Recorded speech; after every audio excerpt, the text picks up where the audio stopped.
Perlas de la epístola de Pablo a los Gálatas. ¿Quién instruyó a Pablo sobre el evangelio que debía predicar?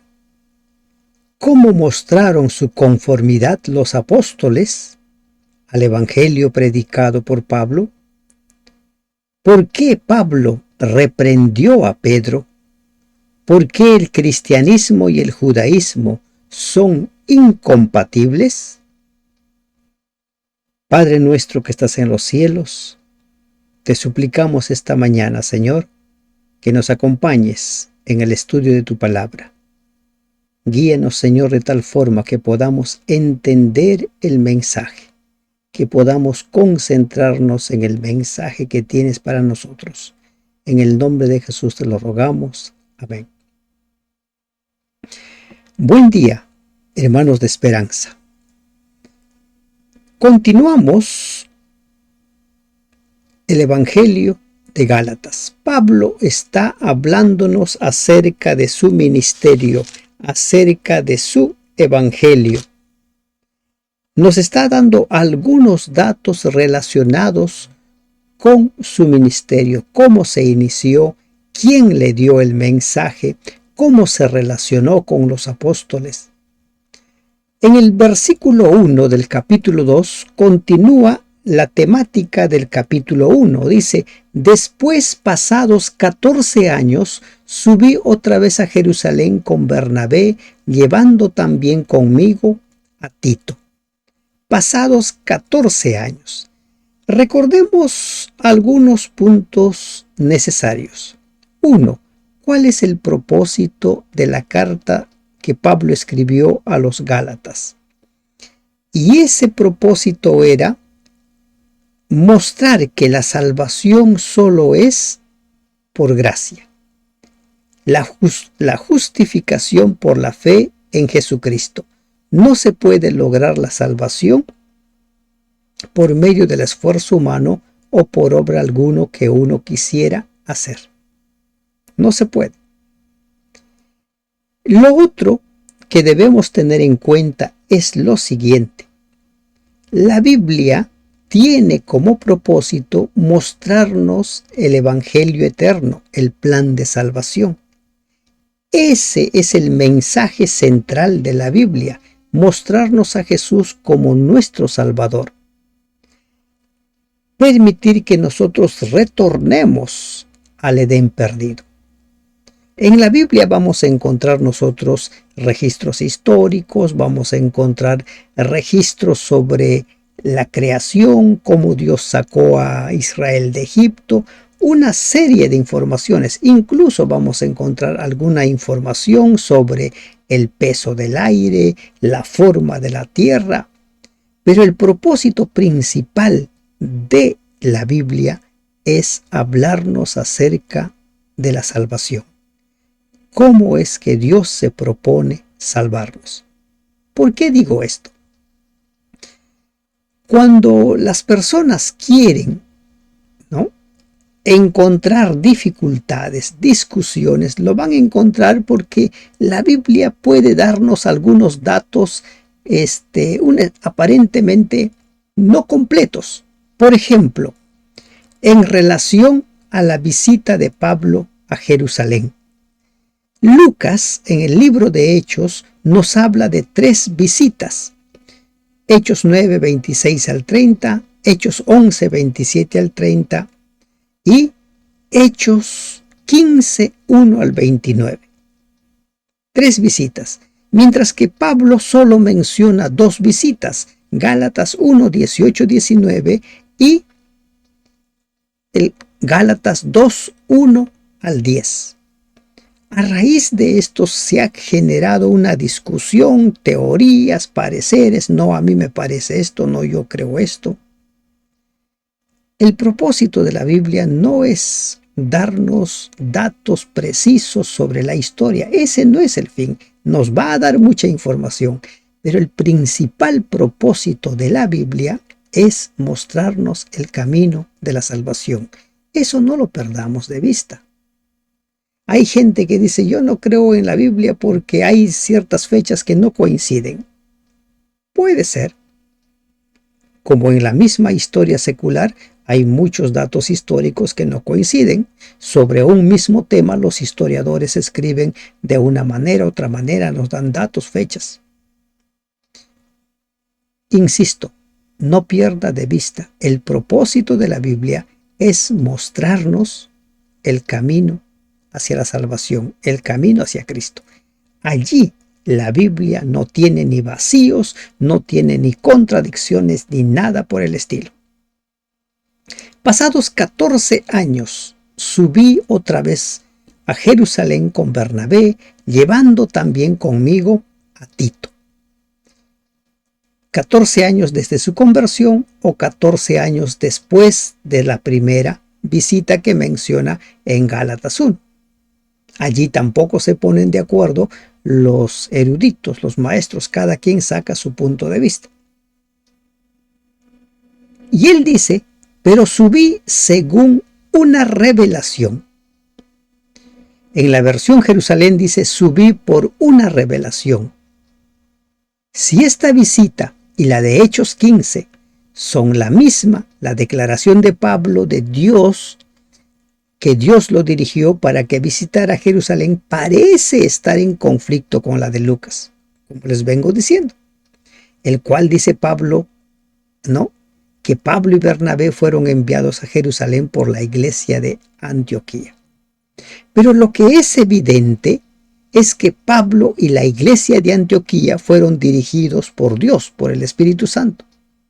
Y eso lo encontramos en Hechos 13, por ejemplo, cuando Pablo va a empezar su primer viaje misionero, el Espíritu Santo dice, sepárenme a Saulo o Pablo y Bernabé. Con frecuencia Pablo recibía iluminación divina. En varias oportunidades fue dirigido por revelación. Fue advertido o animado por Dios. Hechos 16:9, Hechos 20:23, Hechos 23:11, Hechos 27:22 al 26. Subí según una revelación para no correr o haber corrido en vano. Expuse en privado a los que tenían cierta reputación, ¿no?, el evangelio que predico entre los gentiles. Se reunió con algunos apóstoles y él dice a los que tenían cierta reputación, y lo hizo en privado, no de forma pública. ¿Y quiénes son estos que tenían cierta reputación? Lo vamos a ver más adelante. En el versículo 9 nos dice que son Jacobo, Cefas o Pedro y Juan. Sin duda Pablo reconocía la posición de esos apóstoles más antiguos, aunque después, ¿no?, en el versículo 6 reduce al mínimo el valor de cualquier instrucción que pudiera haber recibido de ellos. Dice, de ellos no aprendí nada nuevo. No, nada. Habló con estos hombres que tenían cierta reputación del evangelio. Les explicó, les contó el evangelio que predicaba. Recuerden que los apóstoles, llamados por Jesús personalmente, y Pablo no habían tenido mucha relación. Cuando estos hombres, los apóstoles, escucharon el evangelio que Pablo predicaba, dice que ellos se mostraron conformes, ¿no? Se mostraron conformes. Y en esa visita, ¿quién le acompañó? Uno de ellos fue Tito. Dice, mas ni aun Tito, que estaba conmigo, con todo y ser griego, fue obligado a circuncidarse. Los versículos 3 al 5 constituyen un paréntesis dentro del tema principal. El caso de Tito era una evidencia de que los apóstoles entendían y aprobaban el evangelio de Pablo. Pero no podría haber otra razón igualmente importante en la mente de Pablo para que incluyera este caso. Timoteo, que era gálata, medio judío y medio gentil, había sido circuncidado al principio del ministerio de Pablo como concesión frente a los prejuicios judaicos. Recuerden Hechos 16, 1 al 3. Y en 1 Corintios 9, 21 al 23, hay una declaración en cuanto al principio aquí implicado. ¿Cuál es ese principio? Esa concesión se hizo necesaria para facilitar la predicación del evangelio entre los judíos que estaban en tierra de los gentiles. Y no se estaba forzando a Timoteo porque Timoteo era judío de parte de la madre y era griego de parte del padre. El propósito de Pablo al mencionar lo que sucedió con Tito era citar un caso en que los apóstoles no exigieron que fuera circuncidado un converso gentil. Es obvio que no habían transigido ante las demandas de los falsos hermanos de Gálatas capítulo 2, 4 y 5. Dice, y esto a pesar de los falsos hermanos introducidos a escondidas que entraban para espiar nuestra libertad que tenemos en Cristo Jesús para reducirnos a esclavitud. Falsos hermanos o fanáticos judaizantes que se habían convertido al cristianismo, como dice Hechos 15:5. Su propósito era influir en los judíos creyentes contra Pablo debido a la indiferencia del apóstol ante las prescripciones de la ley ceremonial, a los cuales, dice, ni por un momento accedimos a someternos para que la verdad del evangelio permaneciese con vosotros. Es decir, a los judaizantes, ellos no se sometieron. Algunos manuscritos griegos dicen que Pablo cedió e hizo circuncidar a Tito, pero el hecho concreto es que Tito no se circuncidó. El problema que ahora perturbaba a las iglesias de Galacia también se había levantado en Jerusalén con respecto a Tito, pero es evidente que los apóstoles se negaron a apoyar la demanda de los judaizantes de que Tito fuera circuncidado, de modo que al tratar de obligar a los gálatas a que se circuncidaran, quienes se opusieron a la posición de los apóstoles fueron los judaizantes, no Pablo. Entonces, ¿cuál fue la razón, por la cual se menciona que Tito no fue circuncidado? Para demostrar a los gálatas que los apóstoles, que tenían cierto prestigio por el hecho de haber sido llamados por Jesús mismo, no obligaron a Tito a circuncidarse, porque ya la luz estaba iluminando la mente, el corazón de este pueblo. Les costó mucho tiempo dejar de lado los ritos ceremoniales, pero lo fueron dejando. Ya hemos visto en el libro de Hechos, el mismo Pablo participó y tenía interés, tenía muchas ganas de participar de algunas fiestas en Jerusalén.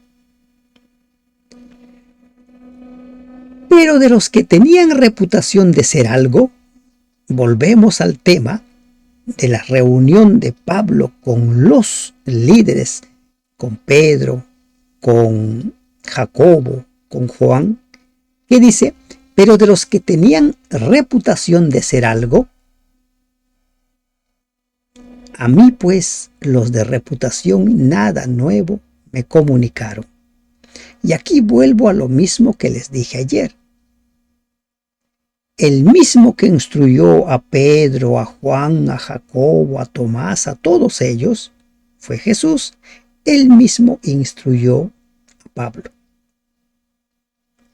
Pero había un problema con los apóstoles. Recuerden el incidente de Cornelio.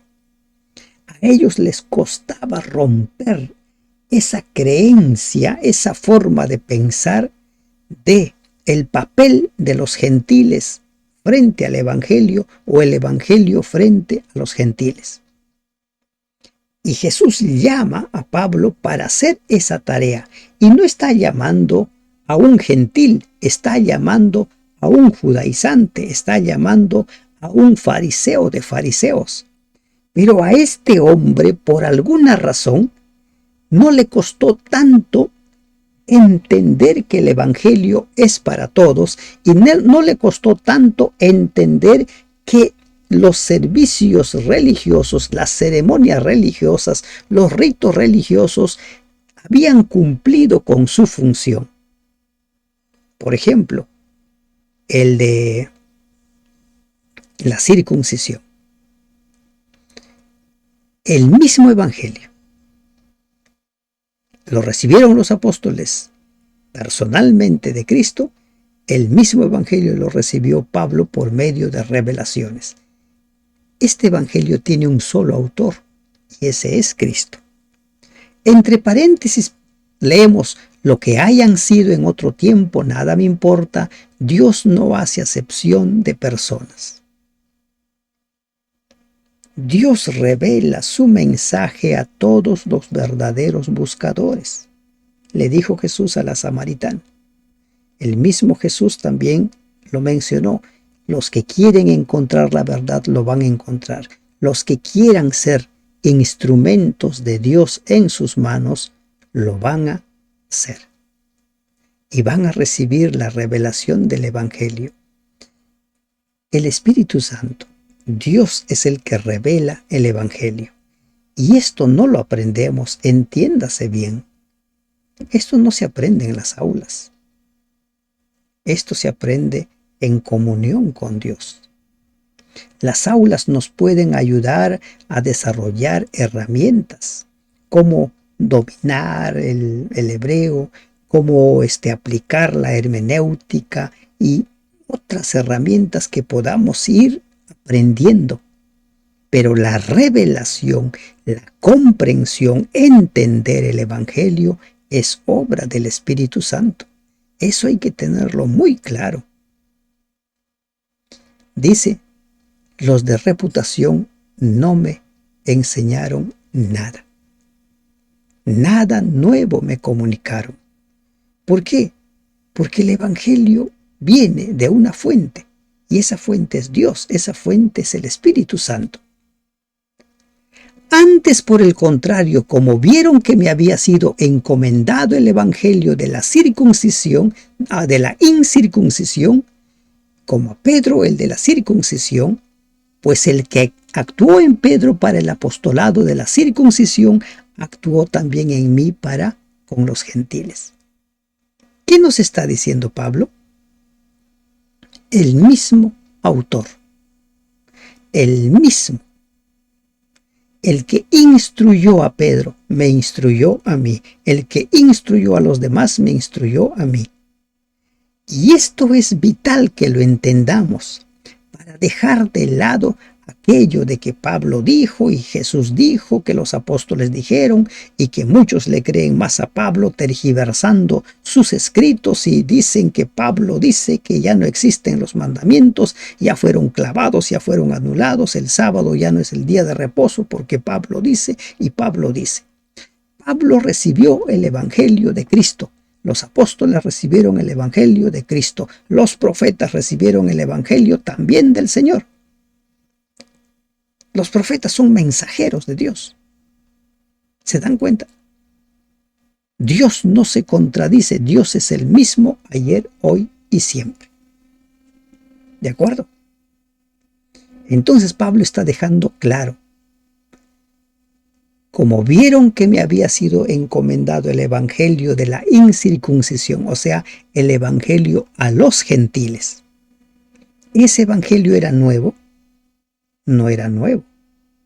Recuerden ustedes que en Apocalipsis, o en Isaías, que digo Apocalipsis, en Isaías se nos habla claramente de que Israel había sido llamado ¿para qué? Para ser luz de todas las naciones. Isaías capítulo 49, 6 y 42, 6. El evangelio para los de la incircuncisión, para los incircuncisos, para los gentiles, no era nuevo. No es que recién empezó con Pablo. Hay que dejar en claro eso. Pasamos al siguiente versículo, dejando en claro: Jesús es el autor del evangelio predicado por Pablo y predicado por los apóstoles. Y reconociendo la gracia que me había sido dado, Jacobo, Cefas y Juan, que eran considerados como columnas, nos dieron a mí y a Bernabé la diestra en señal de compañerismo. No hubo ninguna discrepancia, era el mismo evangelio, para que nosotros fuésemos a los gentiles y ellos a la circuncisión. Ellos evangelizarían a los judíos y nosotros a los gentiles. Lo que hoy día podríamos decir: un grupo se encarga de evangelizar a los que están dentro de la iglesia y otro grupo se encarga de evangelizar a los que están fuera de la iglesia. Lo lamentable es cuando nuestros esfuerzos solo lo dedicamos a evangelizar a los de fuera y no a los de dentro. Y evangelizar es como lo hacemos el estudio bíblico, uno a uno, uno a uno. Se está cometiendo un grave error en las iglesias. Se ha llegado a considerar que un sermón es suficiente para instruir a la feligresía. Evangelizar dentro tiene que ser uno a uno o grupo a grupo. Debe haber más espacio para estudiar la Biblia en las clases de escuela sabática que en un culto divino. Preste atención usted a los miembros que están en el culto divino. ¿Cuántos prestan atención? ¿Cuántos están haciendo cualquier otra cosa menos escuchar el mensaje? Incluso ¿cuántos están durmiendo? En un estudio de un grupo pequeño, una unidad, es difícil que alguien se duerma. Es difícil que alguien se ponga a jugar con el celular. Los apóstoles evangelizarían a los judíos y Pablo y su equipo evangelizaría a los de la incircuncisión, a los gentiles. Hasta aquí se cierra esta parte del mensaje. Ahora nos encontramos con un incidente que también nos ayuda a entender muchas cosas. Dice el versículo 10: solamente nos pidieron que nos acordásemos de los pobres, lo cual también procuré con diligencia hacer. Ya hemos visto en la carta a los Corintios cómo es que Pablo dedicó mucho esfuerzo, encomendó a Tito para recoger las ofrendas en favor de los pobres. Había mucha necesidad allí en Jerusalén. Las ofrendas. ¿Cuál es el incidente? Hay un incidente entre Pedro y Pablo. Y aquí encontramos nosotros una gran perla. ¿Cómo se deben solucionar los problemas? ¿Cómo se debe afrontar? Afrontar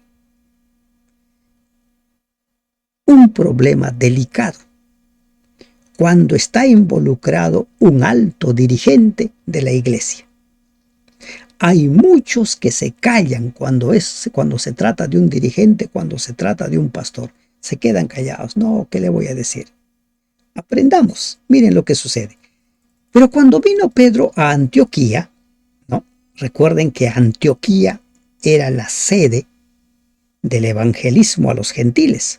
Ahí se levantó una gran iglesia y de allí salieron los evangelistas. De allí partieron los 3 viajes misioneros de Pablo. Cuando Pedro vino a Antioquía, le resistí cara a cara porque era de condenar. Dice cara a cara. ¿Qué quiere decir esto? Frente a frente. Pablo no era de las personas que se ponía a hablar a espaldas de la otra persona. Es lamentable cuando nosotros vemos algo en un dirigente, en un líder, Y en lugar de conversar con esa persona, hablamos a sus espaldas o nos juntamos en un grupo y empezamos a hablar de esa persona. Si tú haces eso, está mal. Pero si tú haces eso, comentas en un grupo y también eres capaz de decirle a la persona cara a cara, está bien. Pero hay que seguir el paso que Jesús nos dio. Hay que hablar primero con la persona. Dice, era de condenar. ¿Qué es lo que sucedió? ¿No? Dice el versículo 12, pues antes que viniesen algunos de parte de Jacobo, comía con los gentiles, pero después que vinieron se retraía y se apartaba porque tenía miedo de los de la circuncisión. ¿Qué pasó con Pedro? Aquí encontramos varias perlas. Una primera perla. Nunca dejamos de aprender. Nunca.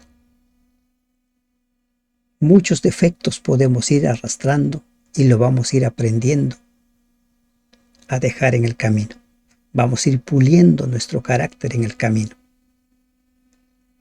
¿Qué pasó con Pedro aquí? Pedro se reunía con los cristianos no circuncidados y cuando llegaron, dice, de parte de Jacobo, algunos que eran circuncidados, ahora Pedro cambió de actitud. Ya no se juntaba con el otro grupo. Y esto linda con la hipocresía. Esto linda con el miedo al que dirán. No, no hago esto, ¿qué van a decir de mí? Y el miedo al que dirán produce mucho daño, no solo al que lo practica, sino también al entorno.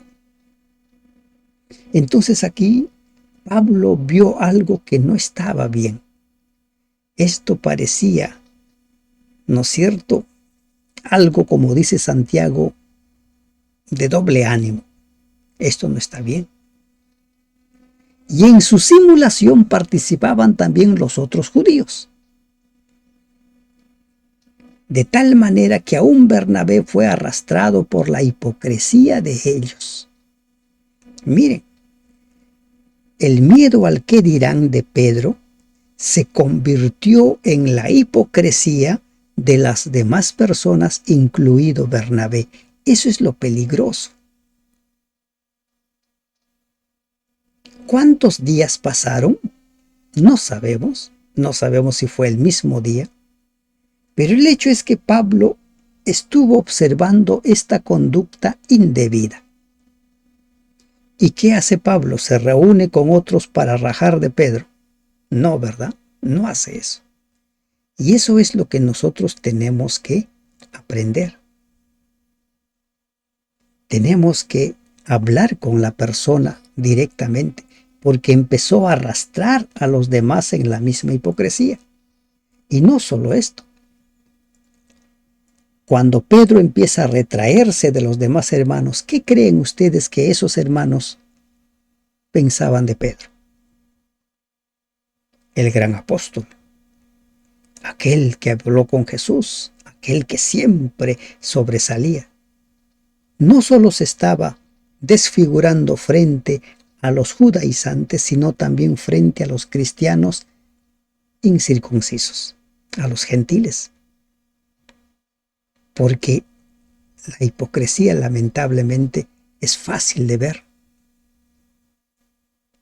Y los demás, considerando normal esto que está bien, también lo hicieron, incluido Bernabé.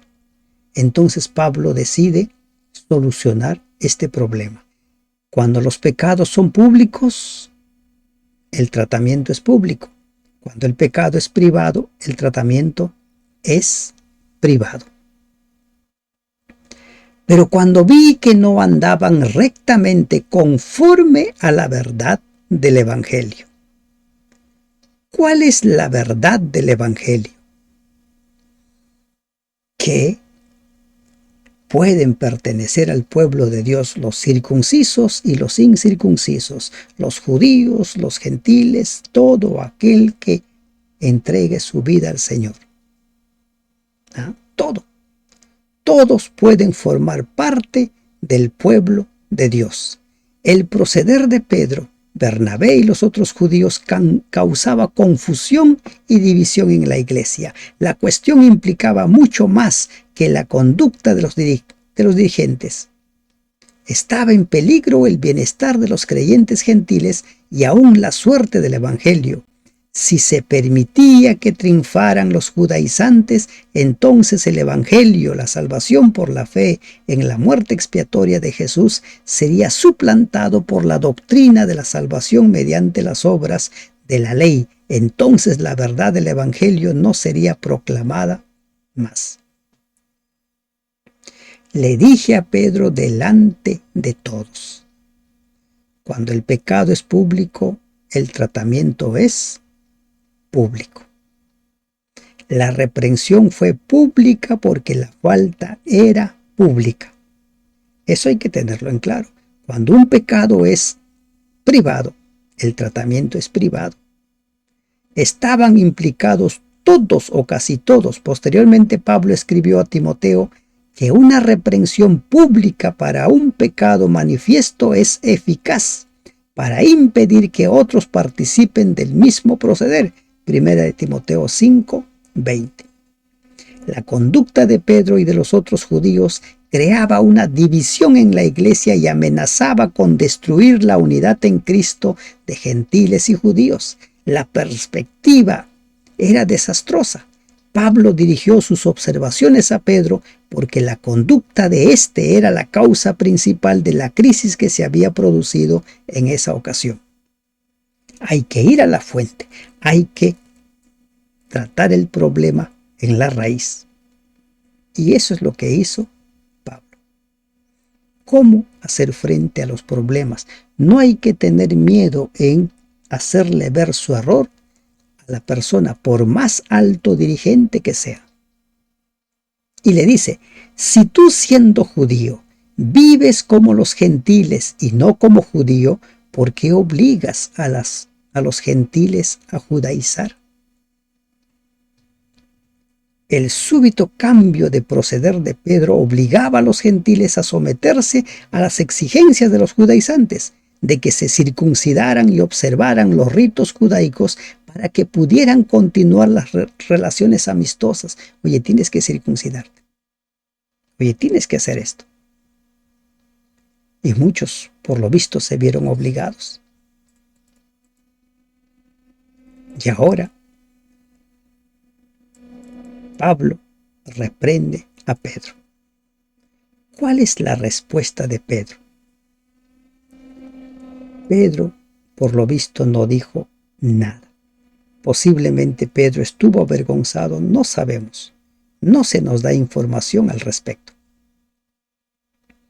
Pero esto también nos habla de Pedro, que aprendió la lección, que creció aún más en la fe. A veces nosotros no tenemos claro lo que tenemos que hacer. A veces no tenemos claro nuestra conducta, nuestras creencias. Y cuando alguien nos hace ver nuestro error, no debiéramos enojarnos, no debiéramos decir aquello de: mira primero la viga que está en tu ojo, después ves la paja que está en mi ojo. No. Aprendamos a escuchar. Aceptemos las reprensiones, las amonestaciones, aceptemos. Si están en lo cierto, hagamos rectificaciones. Si es una percepción errada, pues bien, aclaremos las cosas. Pero nunca debiéramos pelearnos con quienes buscan que nos demos cuenta de nuestros errores. Aprendamos de esa lección. Nosotros, judíos de nacimiento y no pecadores de entre los gentiles, es decir, descendientes literales de Abraham, ¿no? Y no pecadores de entre los gentiles. Sabiendo que el hombre no es justificado por las obras de la ley, sino por la fe de Jesucristo. Ese es el mensaje central. Somos justificados por la fe en Jesucristo. Somos justificados, lavados con la sangre de Cristo. Recordemos que solo la sangre puede pagar la deuda de nuestro pecado. Es por eso que no hay obra que pueda limpiarnos. Nosotros somos limpios con la sangre del Cordero, dice Apocalipsis 7. Nosotros también hemos creído en Jesucristo para ser justificados por la fe de Cristo. Y es el único camino. Solo en Cristo encontramos salvación, y no por las obras de la ley, por cuanto por las obras de la ley nadie será justificado. ¿Cuáles son las obras de la ley? Pablo no se refiere tanto a la observancia ritual de la ley ceremonial únicamente, como el concepto judaico de que un hombre podía salvarse observando minuciosamente la ley. Recordemos que Pablo hizo eso por mucho tiempo, pensaba en eso. ¿Y por qué? Porque los judíos habían tergiversado las fiestas ceremoniales, habían tergiversado los simbolismos, habían tergiversado todo. Y llegado a creer que haciendo ciertas cosas podían encontrar la vida eterna. Por ejemplo, simplemente leyendo las escrituras podían encontrar la vida eterna. A tal punto que circulaba un dicho. Si tú memorizas algunos pasajes de las escrituras, ya tienes la vida eterna. La salvación solo la obtenemos por medio de Cristo. Nunca fue el propósito de Dios que la gente lograra la salvación por medio de las fiestas ceremoniales. No encontramos eso. Les invito a leer el libro de Deuteronomio. Es el evangelio más grande que encontramos. El evangelio donde se expresa claramente la salvación por gracia. Por cuanto por las obras de la ley nadie será justificado. Y eso es así. Ningún ser humano. Y si buscando ser justificados en Cristo, también nosotros somos hallados pecadores, ¿es por eso Cristo ministro de pecado? En ninguna manera. Los que buscaban eran los judíos de nacimiento, es decir, los cristianos de origen judío que procuraban ser justificados en Cristo. Por lo menos debido a su profesión de fe, los cristianos de origen judío reconocían la necesidad de recurrir a Cristo para la salvación y así tácitamente admitían la insuficiencia de las obras de la ley. Pero podían ser hallados en pecado, claro. Porque podemos nosotros aparentemente estar haciendo bien, pero estar procediendo mal. Lo que sucedió con el propio Pablo. Él creía que servía a Dios al perseguir a los cristianos.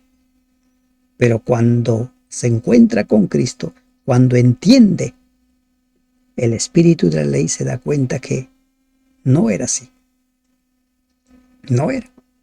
Sino que estaba, lamentablemente, envuelto en pecado y necesitaba de un Salvador. ¿Es por eso Cristo ministro de pecado? Para nada. En Cristo solo nosotros encontramos salvación, porque Él es el único camino, Él es el único que tomó nuestro lugar y pagó nuestra deuda. Porque si las cosas que destruí, las mismas vuelvo a edificar, transgresor me hago. Es decir, volver a mis antiguas pisadas, lo que dice Proverbio, ¿no? Hablando de la puerca que vuelve a su vómito. Jesús habló de las personas que vuelven a sus antiguas pisadas de la siguiente manera. Dijo que cuando uno se arrepiente, Satanás es expulsado, y cuando uno va a caer en apostasía, ese espíritu vuelve y trae 7 espíritus peores, ¿no? Si las cosas que destruí, las mismas vuelvo a edificar, transgresor me hago. ¿Qué estaba pasando con los gentiles? Habían aceptado otro evangelio. O con los gálatas, habían aceptado otro evangelio. ¿Y qué evangelio? el de la salvación por las obras. Porque yo por la ley soy muerto para la ley, a fin de vivir para Dios. Por la ley, Pablo había comprobado por experiencia personal, al buscar la salvación por medio de los requisitos del sistema legal, la ineficacia de esas ceremonias. Además, ahora comprendía que la ley presentaba a Cristo ante el pecador. ¿Qué pasó con Pablo cuando se encontró con Jesús? Se dio cuenta que no era el mensajero de Dios, que no era el instrumento de Dios al perseguir a los cristianos, sino que estaba peleando contra Dios. Yo por la ley soy muerto para la ley, a fin de vivir para Dios. La vida de Pablo se orientaba ahora hacia Dios, así como antes lo había estado hacia la ley. Su propósito en la vida era posesionarse del medio de salvación que Dios proporcionaba bondadosamente. Y entonces Pablo escribe un pasaje que ha inspirado a muchos, pero que no solo deben memorizarlo, sino vivirlo. Con Cristo estoy juntamente crucificado, y ya no vivo yo, mas vive Cristo en mí. ¿Qué significa estar crucificado? Es decir, muerto.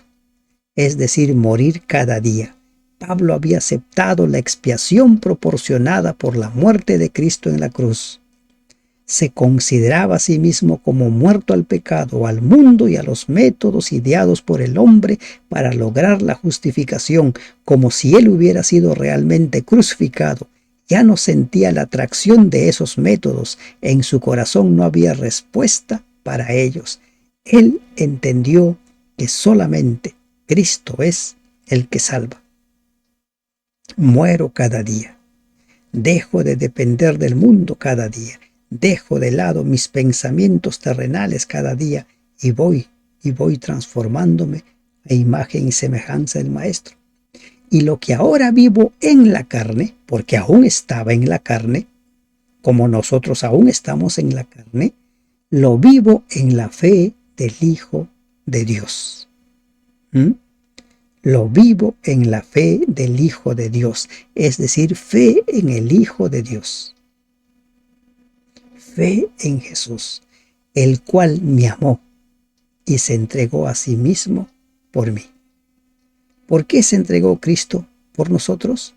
Porque nos amó, que es el único vínculo válido para relacionarnos con Dios, el amor. ¿Qué movió a Jesús para morir en la cruz? El amor. ¿Qué nos debe mover a nosotros para morir cada día? El amor. No desecho la gracia de Dios, pues si por la ley fuese la justicia, entonces por demás murió Cristo. Pablo no desechaba.